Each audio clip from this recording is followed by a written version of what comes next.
Full self-driving version 12 right here. We got it, and we're gonna test it out right now, driving a little bit through town on the freeway and a little bit in the city. Let's see how well this car drives with the version 12. And this car has no ultrasonic sensor, only Tesla vision system. We tested the parallel parking and the back-end parking earlier this morning. It works fine. You can look at the links for those videos. We made shorts of those, and now we're gonna just try to see how well it drives in the city and on a freeway. So here we go.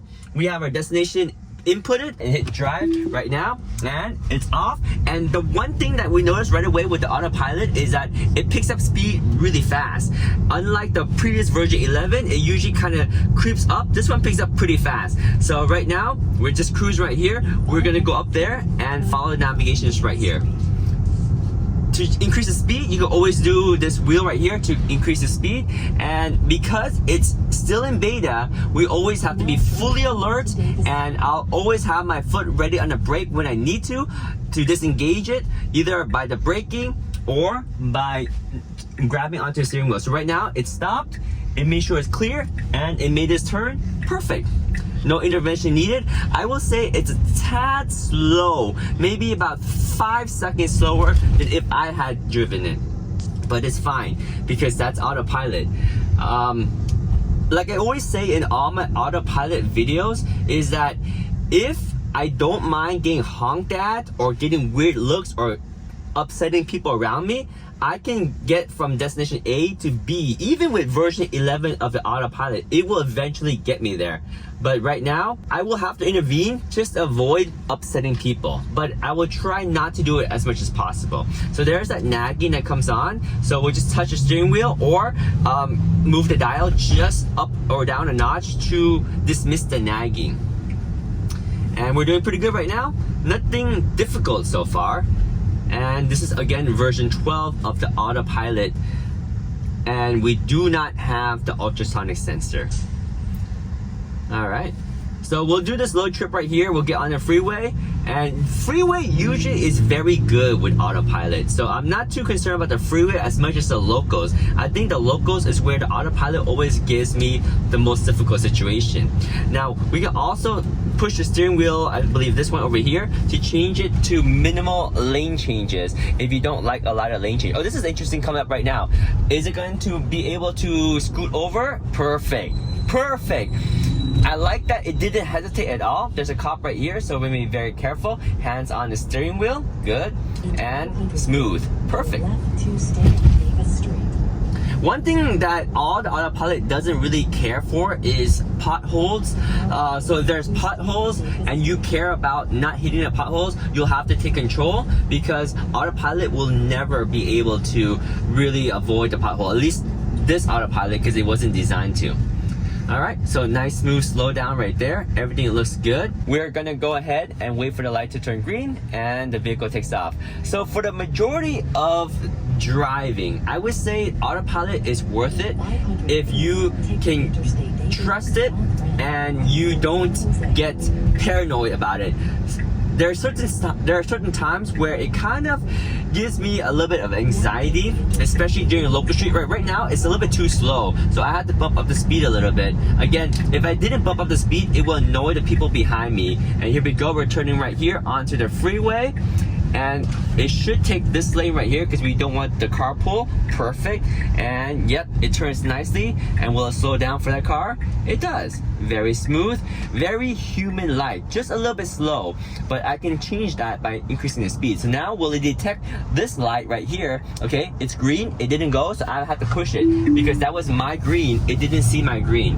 All right, so that was one disengagement. We'll resume the engagement right here, and it's already signaling to go out. It sees that it's clear, it does its navigation, it moves out. Perfect, excellent. All right, so we have 2.3 miles where we're going to have to exit. Now, I have disabled aggressive lane change. You see right here, I did select minimal lane change, and that's just a me preference because I'd rather it stick here than keep changing, because every time it changes lane, even though it does a good job, there's more chances for potential accidents, right? So I'd rather just stay in the lane. If I feel that I really want to go out, I can just signal and it will change lanes for me like this. I can signal right here and it will check if it's clear, it will signal and go to the lane for me, and it's perfect, and it turns off, everything is perfect. And it will only change lane when it needs to in order to complete the navigation. So that's the way I like it. But if you don't mind the constant lane change, there is the way to enable just the normal lane changing. And I like the assertive mode because that keeps the car a little bit more aggressive when it's changing lanes and doing things. I don't like the hesitation, and I noticed so far less hesitation with version 12, and this is pretty good. Again, we saw the auto parking, whether it's backed in parking or parallel parking earlier, it worked out really well. The one thing it did not do well, and I don't think it can really do, is it cannot pull forward into parking. I think it's the limitation of the front camera or lack of.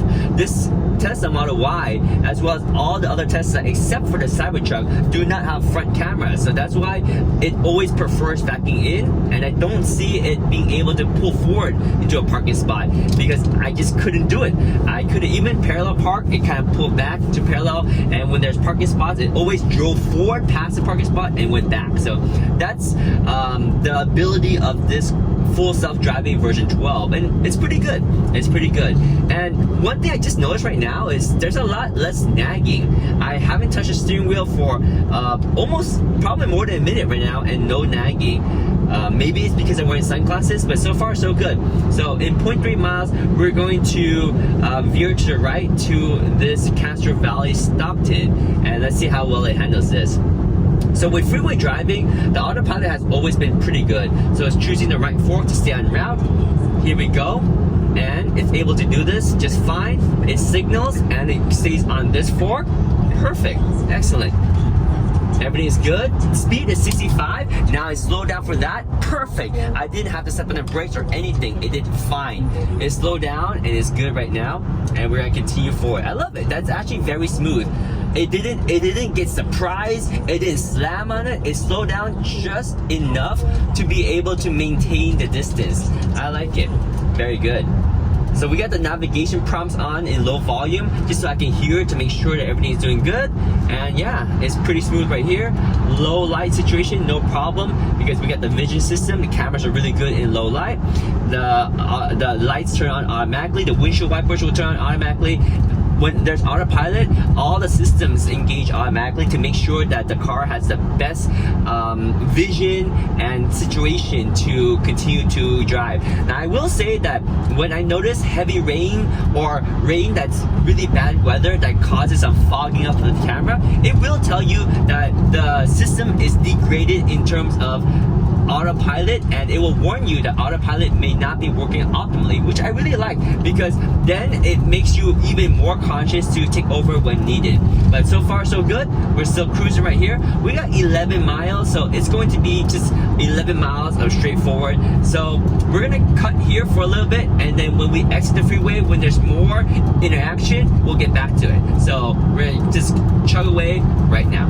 Alright, so now we're exiting the freeway, and here's where the autopilot may show more challenging situations, because it's always a little bit more challenging in local roads. So here we go, nice and smooth. Just taking this fork over here. So everything looks like pothole. Ooh, that was a big pothole. And again, like I said, the autopilot will not avoid pothole. It's just not designed to.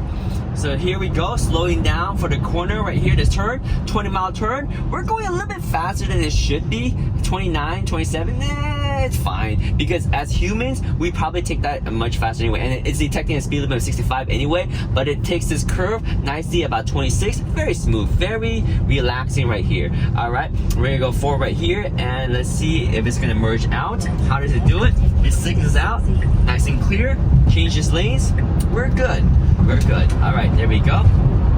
And now it'll continue to move forward. And there's a car up here, so let's see how it handles this right here. So this car is pretty close to us, and unfortunately, we're not merging lanes, so all good.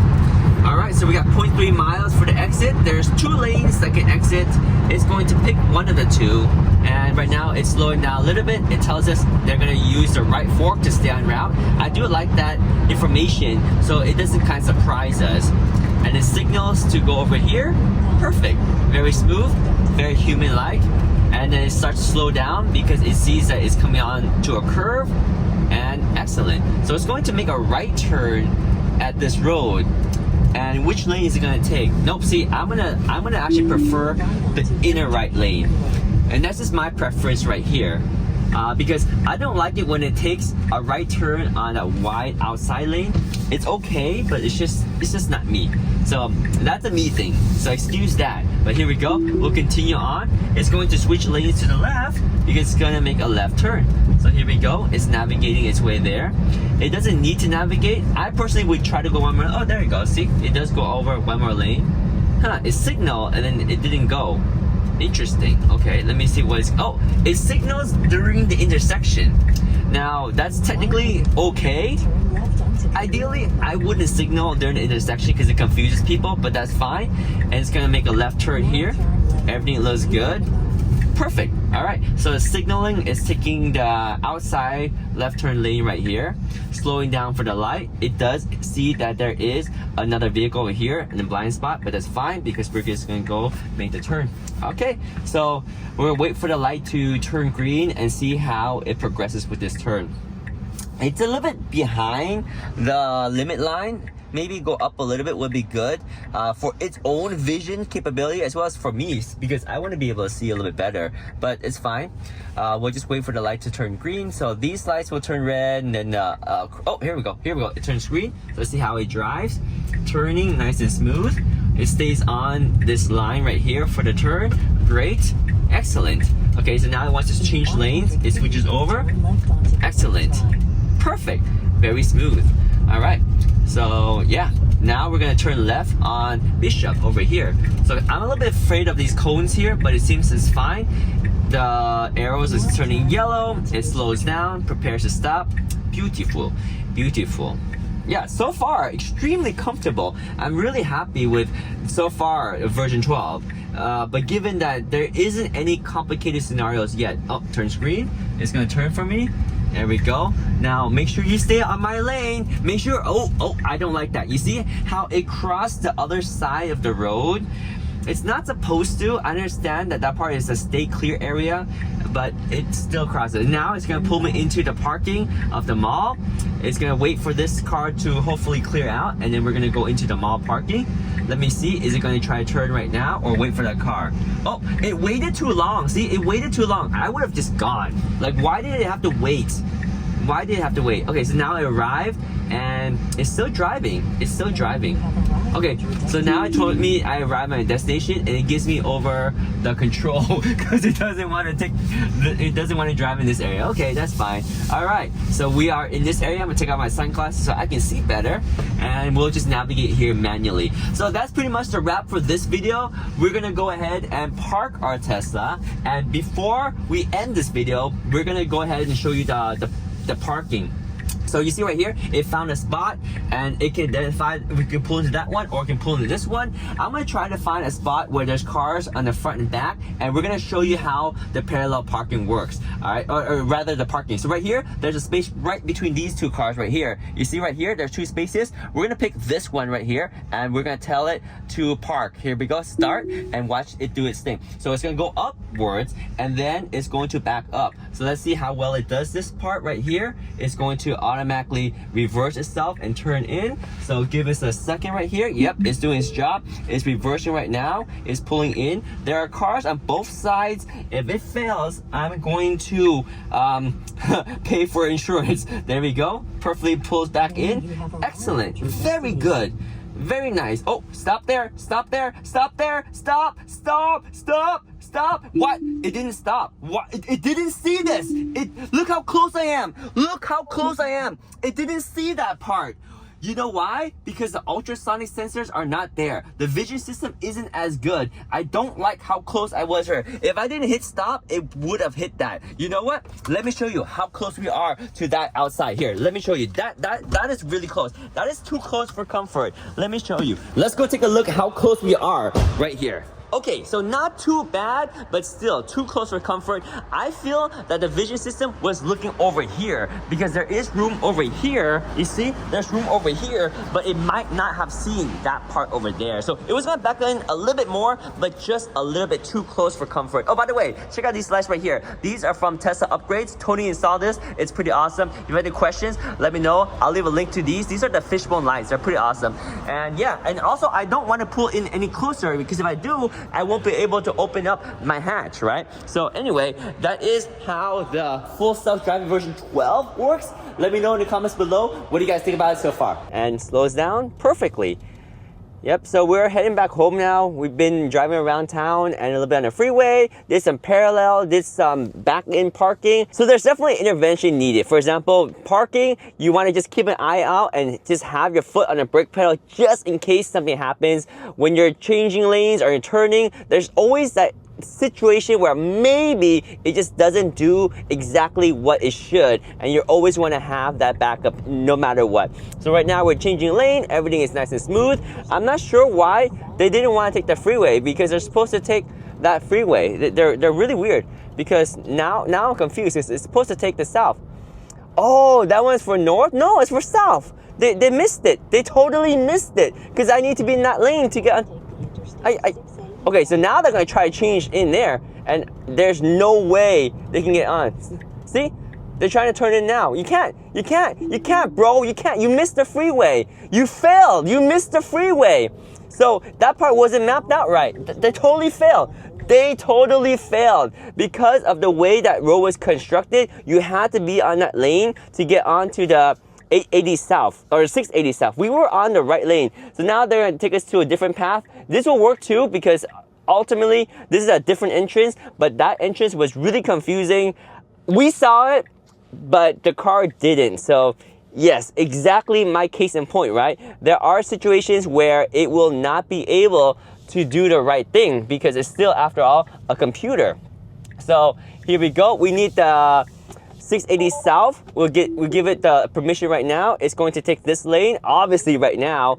I mean, if it doesn't take, wait, where's it going? Come on, why is it going? We need to go up here, bro. We need to go up here. It was gonna turn or something. You can't cut off that guy. What? So some roads, it's not good. So on some roads, especially locals, maybe you are better off just taking the wheel. But on freeways, I gotta say, without a doubt, it is the best feature to be using on a freeway because it makes driving on a freeway very, very effortless. Like, because the freeway is so well designed in America, where you get on ramp, you get off, you change lanes to change freeways, it's very systematic. And unless the lanes are very poorly marked, it's relatively easy to navigate. Like signals and changing a lane, everything is just smooth, it works. So for freeway, without a question, the autopilot, even version 11 is good, version 12 is even better. It makes more natural human-like maneuvers, love it, it's perfect. For city streets and parking, it's nice that they added the ability to parallel park and back-in parking with the vision system, which was never possible. But driving around the local areas in the local streets, I take a lot of cautions because it's a little bit of a concern when it hesitates too long before it makes the move to whether to turn or drive from a stop sign. Sometimes it will stop at crossroads where there are no stop sign. It's just kind of a yielding, but it actually will stop because it doesn't know better. Speed bumps, sometimes it doesn't see it, it just rams right through it. Situations like that, I would say I'm better I'm more comfortable taking the wheel in local streets, but on freeways like this, it can do whatever it wants. It can change lanes. I trust the system. It can see, it knows what it's doing. If it does rain or the cameras get foggy, it will tell me that the system is degraded and I should be more cautious. But right now, it's all good. So we're just gonna head home, and that's pretty much it. I don't need to make this video any longer than it is because Autopilot version 12 is just better than 11, and it's not perfect, but it adds some cool features, mainly the parking for parallel and back-in parking, which I absolutely love. We're gonna test more of that later, but hey, this is the progression of technology, and I'm really happy with version 12. Let me know if you guys are happy with version 12 of the Autopilot, and let me know, do you pay monthly for your FSD, or are you paying one time for the entire FSD for the life of your vehicle? Or are you just doing the trial right now and you plan to cancel it? Let me know all that in the comments below. Anyway, I'll catch you guys next time. Peace! We out!